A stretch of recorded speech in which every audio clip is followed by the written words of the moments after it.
ਅਗਲੀ ਜਿਹੜੀ ਹਰਜੋਤ ਸਿੰਘ ਜੀ ਗੱਲ ਕਰਦੇ ਜਾਈਏ, ਆਹ ਵਾਲਾ ਆ ਰਿਹਾ ਹਫ਼ਤਾ ਸਦਰਨ ਕੈਲੀਫੋਰਨੀਆ ਦੇ ਲਈ, ਕੈਲੀਫੋਰਨੀਆ ਦੇ ਬਹੁਤ ਸਾਰੇ ਹਿੱਸਿਆਂ ਦੇ ਲਈ ਕਾਫੀ ਗਰਮ ਤੇ ਤਪਸ਼ ਭਰਪੂਰ ਜਿਹੜਾ ਉਹ ਰਹਿਣ ਵਾਲਾ ਆ।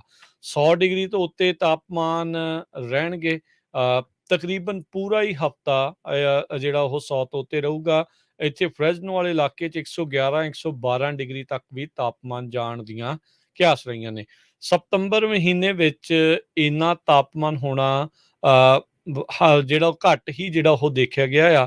ਪਰ ਪ੍ਰੋਲੋਂਗਡ ਲੰਮੀ ਚੱਲਣ ਵਾਲੀ ਗਰਮੀ ਇਸ ਹਫ਼ਤੇ ਕੈਲੀਫੋਰਨੀਆ ਦੇ ਇਹਨਾਂ ਇਲਾਕਿਆਂ 'ਚ ਰਹਿਣ ਵਾਲੇ ਲੋਕਾਂ ਨੂੰ ਝੱਲਣੀ ਪੈ ਸਕਦੀ ਆ। ਸੋ ਰਿਕਾਰਡ ਕਹਿੰਦੇ ਆ ਵੀ ਹੀਟ ਦੇ ਗਰਮੀ ਦੇ ਉਹ ਲਗਾਤਾਰ ਟੁੱਟ ਰਹੇ ਨੇ। ਇਹਦੇ ਕਰਕੇ ਜਿਹੜੀ ਹੀਟ ਦੇ ਨਾਲ ਸੰਬੰਧਿਤ ਬਿਮਾਰੀਆਂ ਆ, ਇਲਨੈਸ ਆ, ਚਾਹੇ ਉਹ ਹੀਟ ਸਟ੍ਰੋਕ ਹੋਵੇ ਜਾਂ ਵੈਸੇ ਜਿਹੜਾ ਉਹ ਮਾਦਾ ਖਰਾਬ ਹੋਣਾ ਜਾਂ ਹੋਰ ਚੀਜ਼ਾਂ, ਉਹ ਲਗਾਤਾਰ ਜਿਹੜੀਆਂ ਉਹ ਵਧਣਗੀਆਂ। ਲਾਸ ਐਂਜਲਸ ਇਲਾਕੇ ਦੇ ਜਿਹੜੇ ਵੈਦਰ ਆਫਿਸ ਆ, ਉਹਨਾਂ ਨੇ ਵੀ ਇਹ ਜਿਹੜੀਆਂ ਚੇਤਾਵਨੀਆਂ ਆਲਰੇਡੀ ਇਸ਼ੂ ਕਰ ਦਿੱਤੀਆਂ। ਨੈਸ਼ਨਲ ਵੈਦਰ ਸਰਵਿਸ ਨੇ ਐਕਸੈਸਿਵ ਹੀਟ ਵਾਚ ਤਕਰੀਬਨ ਸਾਰੇ ਹੀ ਸਦਰਨ ਕੈਲੀਫੋਰਨੀਆ ਦੇ ਲਈ ਐਲਾਨੀ ਹੈਗੀ ਆ। ਸੋ ਕਹਿੰਦੇ ਵੀ ਇਸ ਸਾਲ ਦੀ ਕਹਿੰਦੇ ਆ ਵੀ ਸਭ ਤੋਂ ਲੰਮੀ ਚੱਲਣ ਵਾਲੀ ਹੀਟ ਵੇਵ ਕੈਲੀਫੋਰਨੀਆ ਦੀ, ਤੇ ਸਭ ਤੋਂ ਗਰਮ ਹੀਟ ਵੇਵ ਜਿਹੜੀ ਆ ਉਸ ਨੂੰ ਝੱਲਣਾ ਪੈ ਰਿਹਾ ਆ।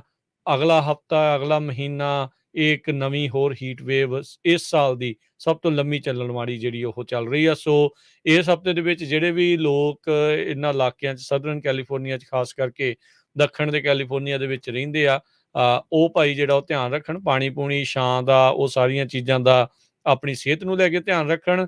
ਤੇ ਕਿਉਂਕਿ ਗਰਮੈਸ਼ ਇੰਨੀ ਜ਼ਿਆਦਾ ਆ, ਸਭ ਕੁਝ ਸੁੱਕਿਆ ਪਿਆ ਆ, ਫਾਇਰ ਡੇਂਜਰ ਵੀ ਉਹ ਇਸ ਟਾਈਮ ਜਿਹੜਾ ਆ ਸਭ ਤੋਂ ਖਤਰਨਾਕ ਲੈਵਲ ਦੇ ਉੱਤੇ ਜਿਹੜਾ ਉਹ ਚੱਲ ਰਿਹਾ ਹੁੰਦਾ ਆ। ਸੋ ਉਸ ਦਾ ਵੀ ਧਿਆਨ ਰੱਖਣਾ ਆ।